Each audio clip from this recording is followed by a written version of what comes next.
Welcome to the You Are a Force podcast channel, your go-to space for real stories, fearless dreams, and unstoppable women rewriting the rules.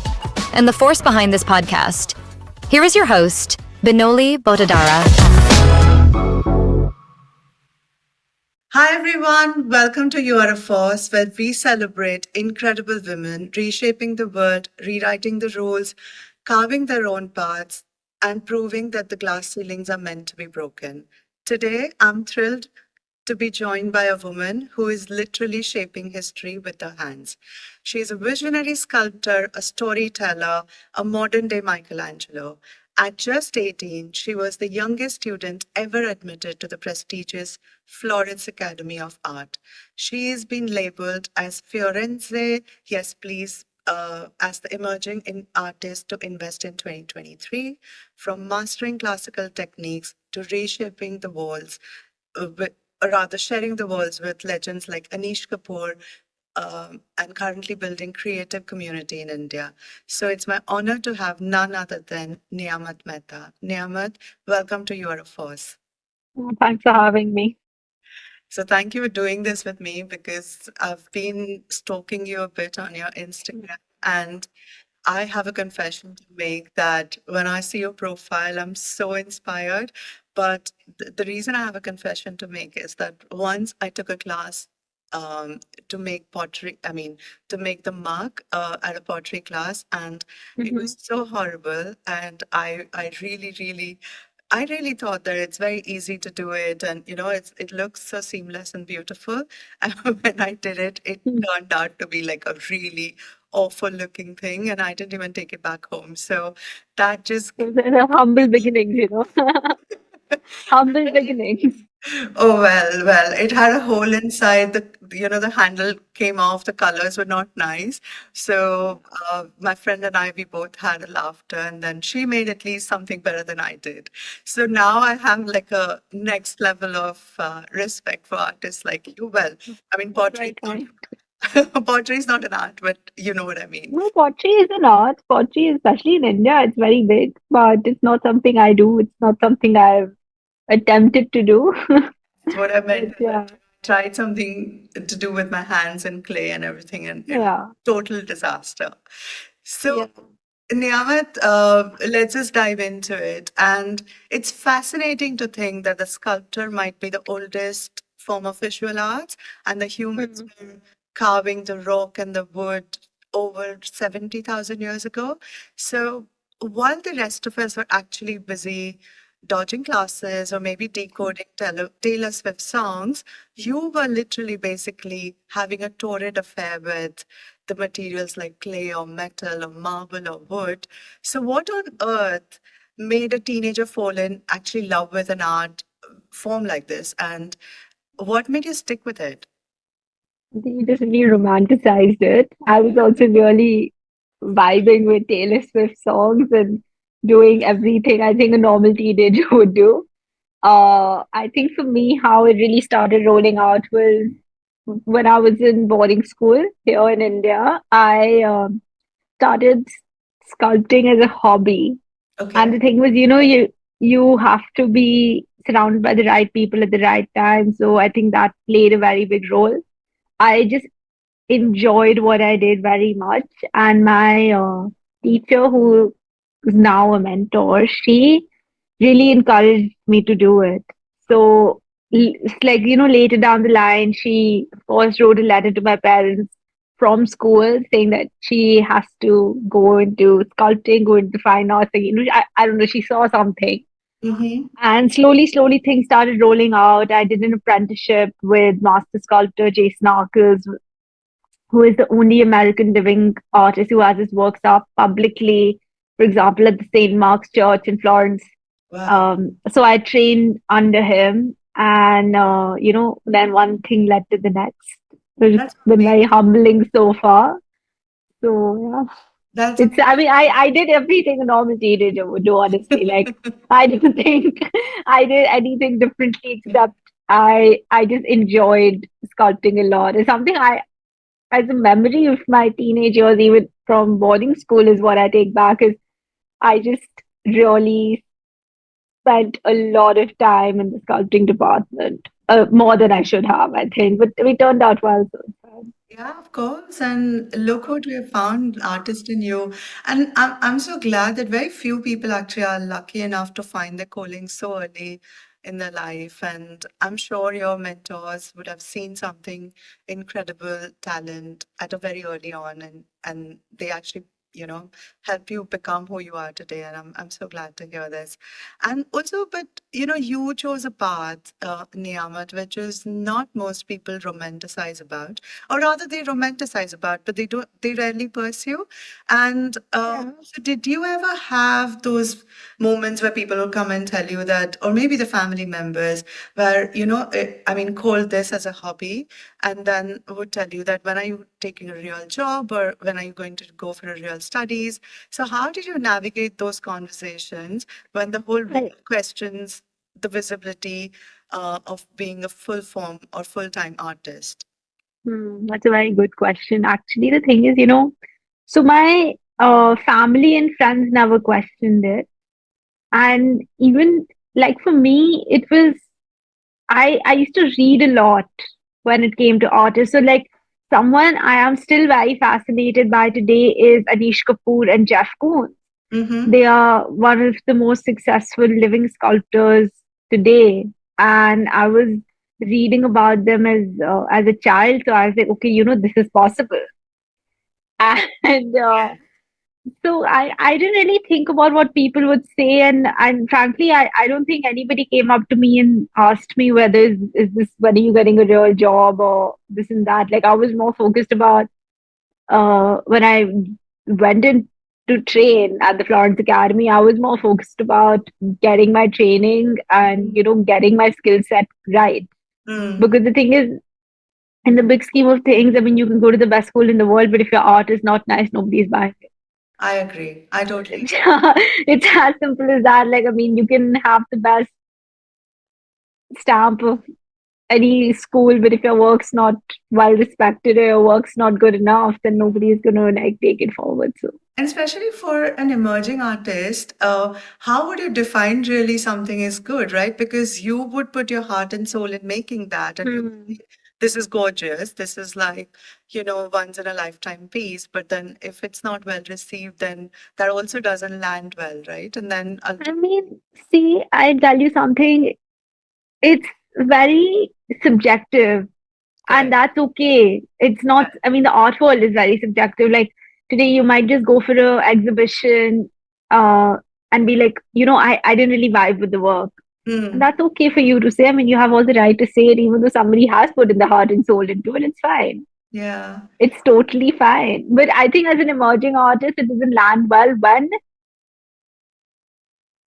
when you're not when you don't have thick skin. Mm, mm, So I think as an artist, I mean, whether you're an artist or you're doing anything that somebody has access to you directly, yeah. I think ought to have thick skin, and this is something you learn over time. I mean, you I don't agree.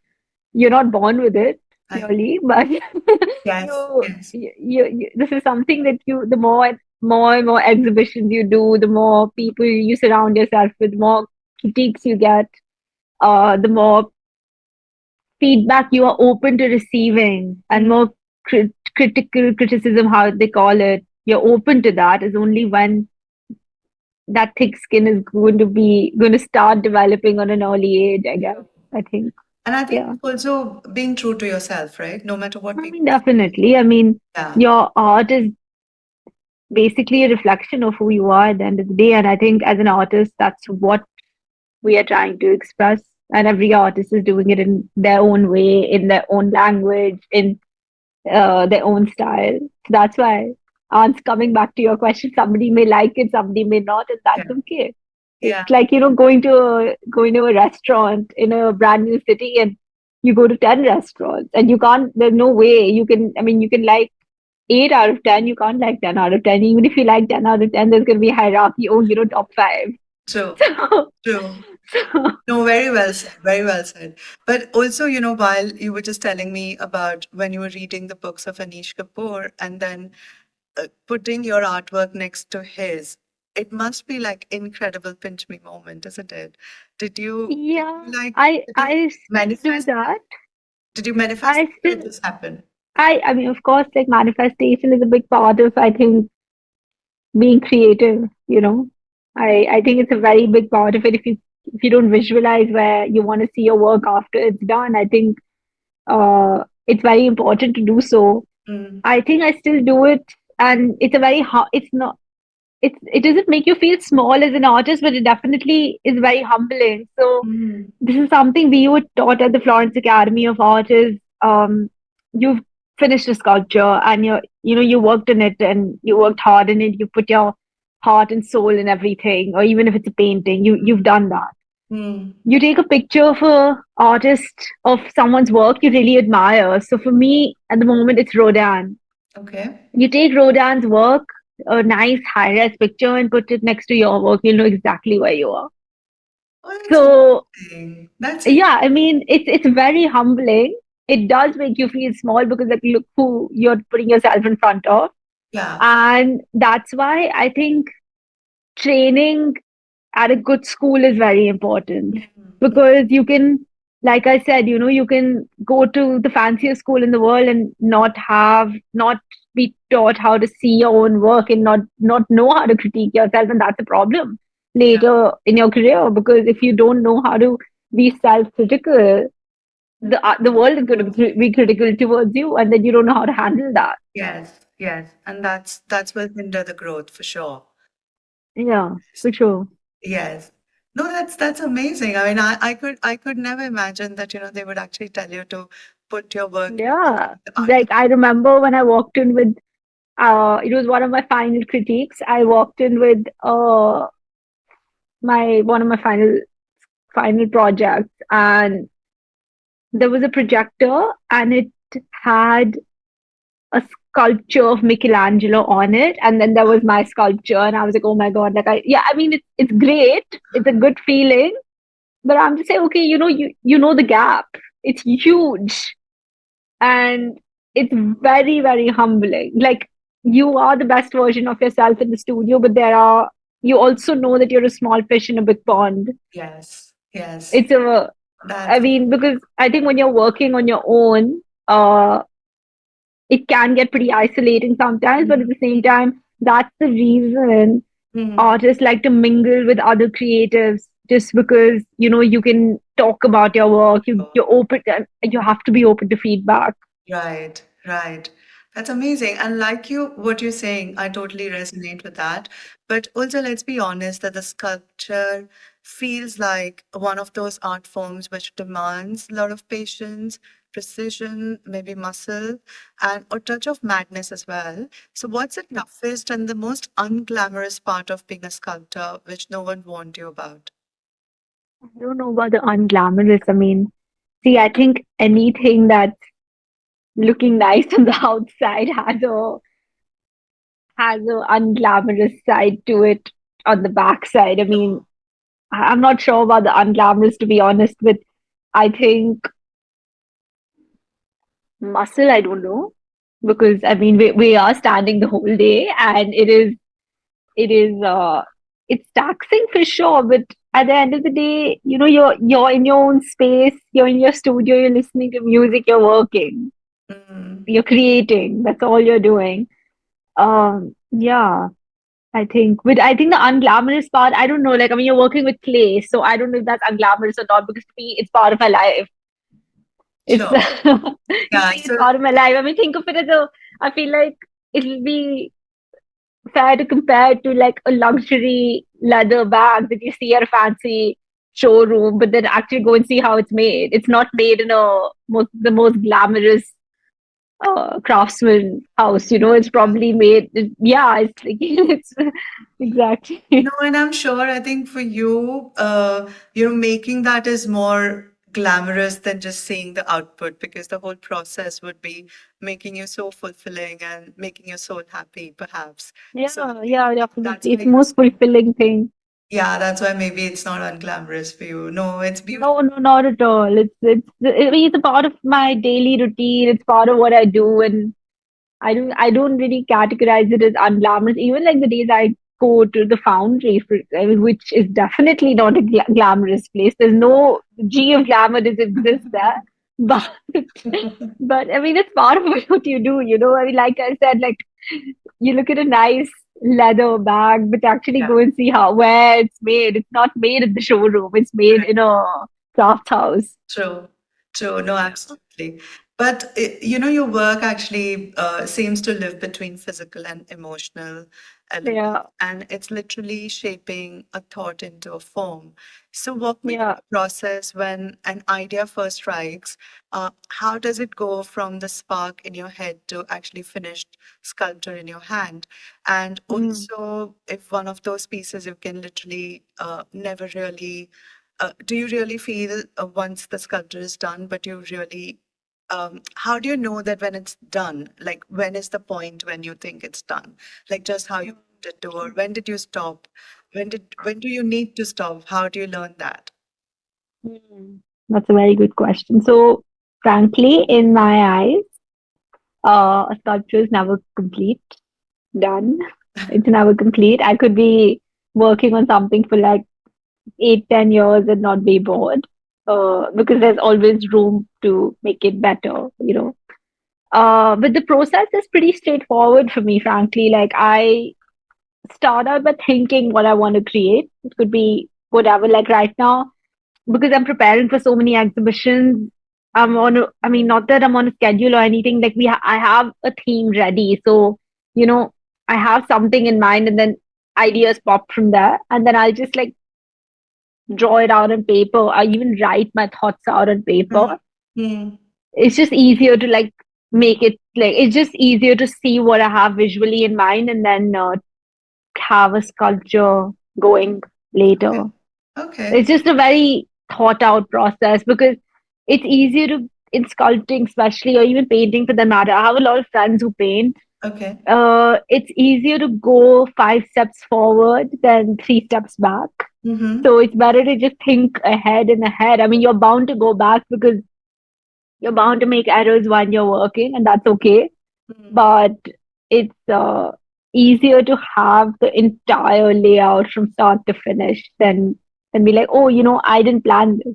Okay, okay. And do you have like any common theme in any of your, all of your sculptors? Like when you see a piece and this is your signature style, do you have anything like that? I mean, frankly, I try to put in a lot of expression into my work, and expression can be in any way possible. So, for example, right now, there's a lot of horses and human portraits going on with me. And the reason is that because for all my exhibitions, actually, I have like 4 or 5 of them lined up now, quite a lot. Mm-hmm. Um, I I went for this theme because I think I can express myself best in it. So portraits, for example, is a because I trained in it, so I feel very my hands are pretty. I feel very comfortable working in it, but at the same time, I'm just like the eyes are very expressive, the mouth, the way you can control a smile in a sculpture. It's pretty fascinating to me. And Okay, then we have horses because I mean they're obviously symbol of strength, but okay, they're also I think the most gorgeous looking human friendly animals out there. I mean then we have dogs of course, but then they're also like big and they yeah, look nice. yeah. No, I love Yeah. that. And when I was stalking your Instagram page, the one image which actually stuck to me was the red horse face, one of the Yeah. characters. And it was so gorgeous. I really wish Yeah. one day I Please, yeah, of course. or maybe you can create something unique and special and be. Yeah, yeah, I think it'll of be, course. yeah, Happily. yes, one day. Happily. So I want to ask that every artist's journey is a continuous evolution. So Michelangelo also famously said that he was very liberated when he saw the flawed block of marble, which was actually Mhm. rejected, unused for 26 years, and he created David out of it. So, did you have any such pivotal moment or any piece or any breakthrough in your career that actually shifted everything for you and maybe, changed you as an artist? Hmm. I think It's a very good question because I try to think of every time I put myself out there in public with my work. I try to keep it as a pivotal moment, you know, Mhm. because exhibitions don't take place every day, and especially solo exhibitions. Like I do a solo once a year Okay. because it takes time for me. I'm not running a factory, right? So it takes time for me as a single person to produce that work, to Mm. produce a large volume of work. It takes time. So Mm. I try to create that uh, uh, as a pivotal moment. So I think earlier, my most pivotal moment, of course, was the Venice Biennale, exhibiting next door to Anish Kapoor. That was life changing. I Mm. was 22. It was absolutely life changing. And especially, I think when you're young, I mean, you're still young, but like, you're looking up to somebody and you're at such a big global platform, you're exhibiting your work in at the Palazzo Albrizzi, you're the only Indian there. I think it was quite the moment. Yeah. But yeah, definitely it's something I will never forget. And then we have Meraki. That was my first solo exhibition I did in New Delhi in 2023 in the Okay. August of 20. That was again, like that was quite the moment because I had never the story was when I moved to India, I had never shown my work at a large volume here. It was always in the West because I was there, and it was all logistically. It was just easier for me to move work around there, between Paris and Yeah. Venice and Rome, and it was just easier for me. But then I was like, now I'm here. I need to show these guys what I do. Yeah. Yeah. And that's when I created the entire Meraki collection came together. It took a really long time. I mean, I worked on it for 9 to 10 months just on that collection. That's all I thought about for those 8, 9 months. But it turned out well. It was a very, very humbling moment because we had about 20 odd sculptures, I think. Mm-hmm. And at Bikaner House, again, like a fabulous location, Mm-hmm. which is right in the heart of the city. So it turned out well.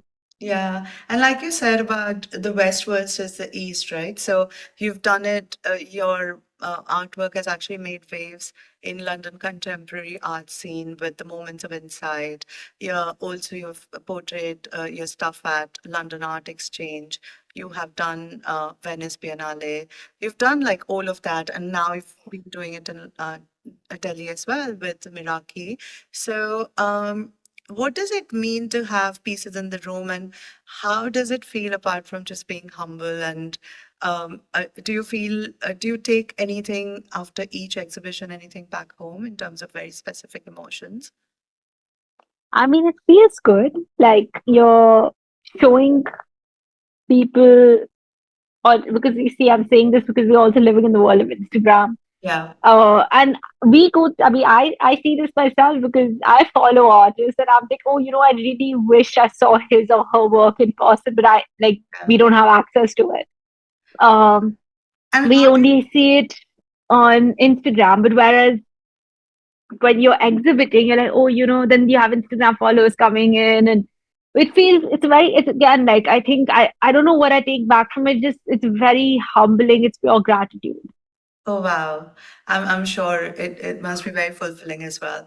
But how do you get access to this art galleries at a world class level? And how does that happen in the backdrop to actually, be reachable to actually that audience?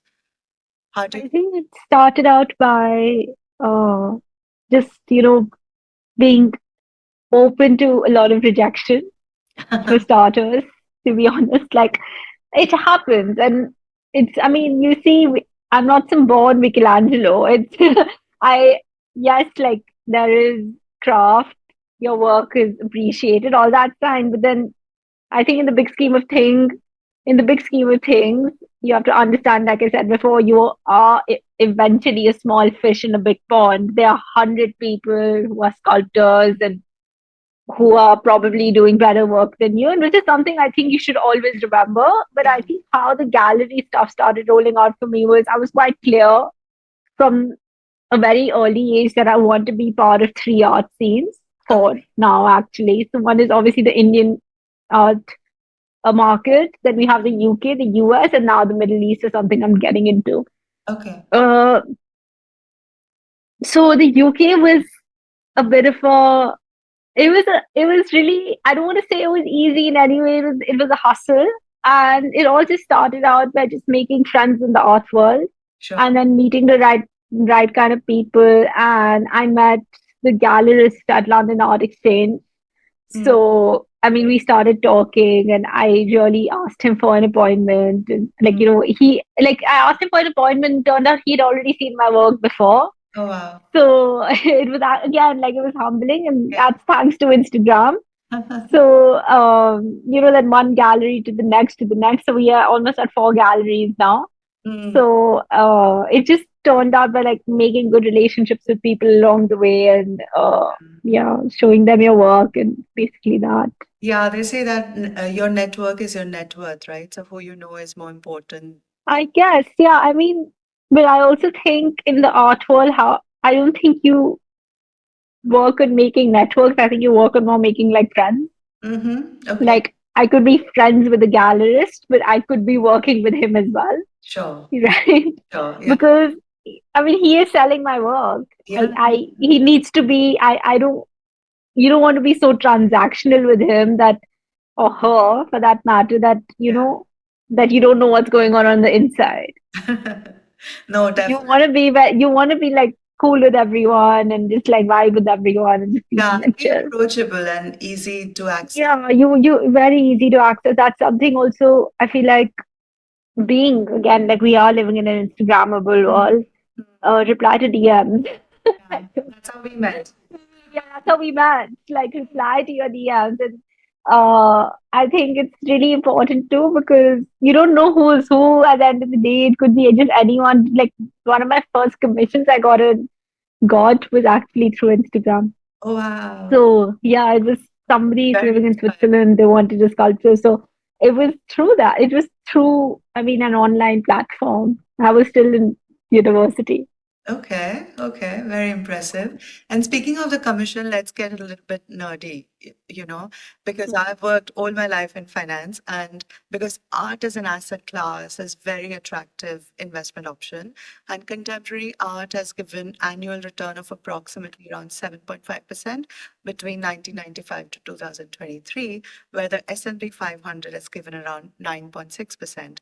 And when I say this, because um, I mean, this particular art form or the art investment also has beyond financial returns, right? Because many art investors also value aesthetic enjoyment and the cultural prestige of owning an art piece.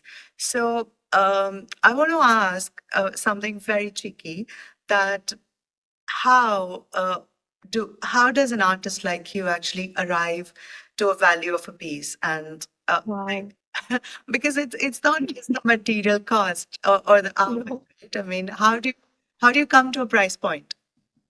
Wow, you really like push the buttons there. I'm like, uh, no, that's okay. It's good. How do we price an artwork? See, if I personally feel it depends on multiple verticals. So one thing are the credentials of the artist, and essentially in the beginning your education. Who have you worked for? My work, I don't mean like a teaching job. I mean like which artists have you worked for? Okay. Um, and then eventually, like, have you worked in the art world? And then which galleries represent you? Who is your clientele? Like, Mm-hmm. somebody who's seen by a B grade gallery won't have a price point with somebody who's seen with the A grade gallery with the celebrity clientele. Mm-hmm. You know, Okay. like it's because the B grade or a cat A gallery will also have to meet its cost. So Okay. say a gallery in Mayfair, for example, I mean they're paying a big fat rent, or in Soho, like, they have to cover their rent. They Sure. have, and their source of income is by selling artwork. Mm-hmm. So Yeah. uh, I think that's a very big factor as well, like who you work with. and eventually where your art takes you. So commissions are a very big factor. Exhibitions, your venue of your exhibitions. Again, I think it all comes mostly then later down the line. It comes down to who are your collectors, who's bought your artwork, because And I think it's you also know, about you as an artist in your journey, right? When you become a blue chip. yeah, that's what I said. Like, it depends on the credentials of your artist as an artist, but then eventually, like where you've been, what you've like done in the art world, Life cycle, who yeah. you, yeah, your entire cycle. And I think these things really matter eventually. And I feel like they're quite unsaid because one thinks, oh, it's just the artwork or it's the cost of material. The cost of materials really isn't much, I mean, we're selling a sculpture for 10 grand. I mean, your cost of materials is like not even one.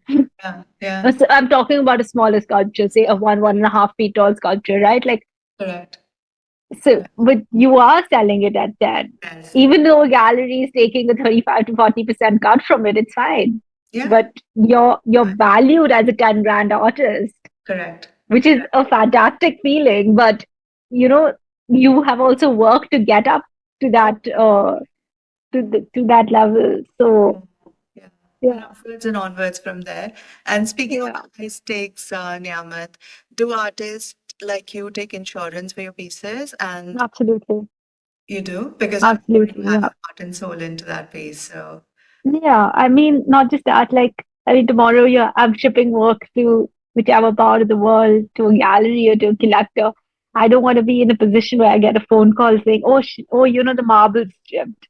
oh That's so God, embarrassing. You don't want to be in that space. Or, that's a oh, I nightmare. think this. Yeah, luckily I've never had that because I Uh-huh. mean we use professional shippers and the logistics team is very very they're 10 on 10. So luckily I haven't had that, but you never know, it's very likely to happen. Sure. And these things happen all the time. I mean, I have shipped work from Italy to India to the UK. Now making a really big shipping later this year to Dubai. So I, I wouldn't be surprised if this happens, but then I mean the only thing in my control is that use people who are trustworthy. Sure, sure. And do your best, right? And let, Yeah, exactly. I mean, then how much can you control? You can yeah. control what you can. Yes, absolutely. Just treat them like your royal heirloom piece, and then the rest would be Yeah, taken care of. Oh, exactly. great. So, I really want to end this with a rapid fire, Niyamat, and Yeah, please, of course. just go for it, whatever comes to your mind. First thing, don't think about it. So, I want to start with the last thing you sculpted for yourself, and not for yourself, or not for the show. No, None? no, because it all. I mean, it's really funny because everything I was creating was like going, and because I have like I use my studio also as like a gallery. So I mean, people come, they take it. Like I can't help it. I Okay. can't. Yeah, Okay, the artist you would want to swap your studios for a week with. we're done. Okay. What's the first thing you notice when you see a sculptor? Sculpture. I try to think what the artist was thinking while creating it.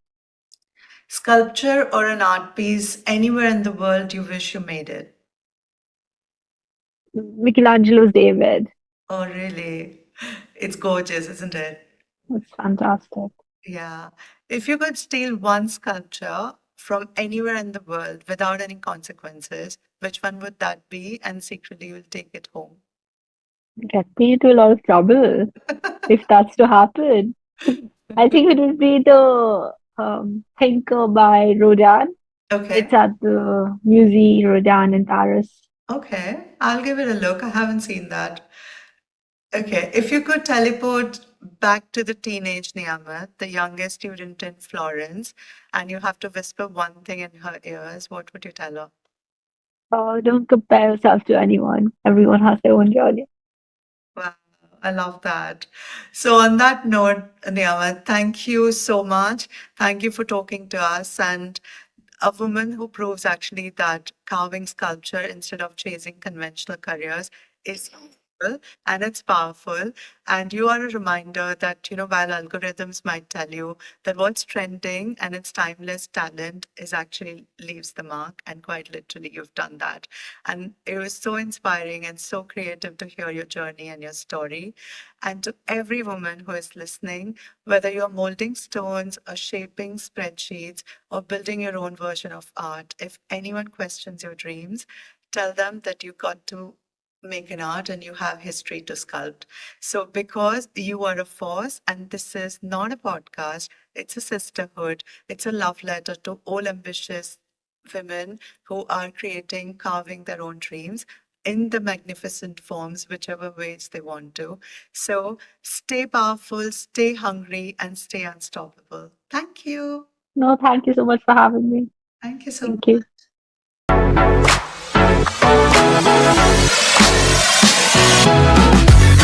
Thank you for listening to You Are a Force. Hit subscribe and join us next week for more powerful stories from women rewriting the rules. Until then, keep building, keep leading, and remember, you are a force.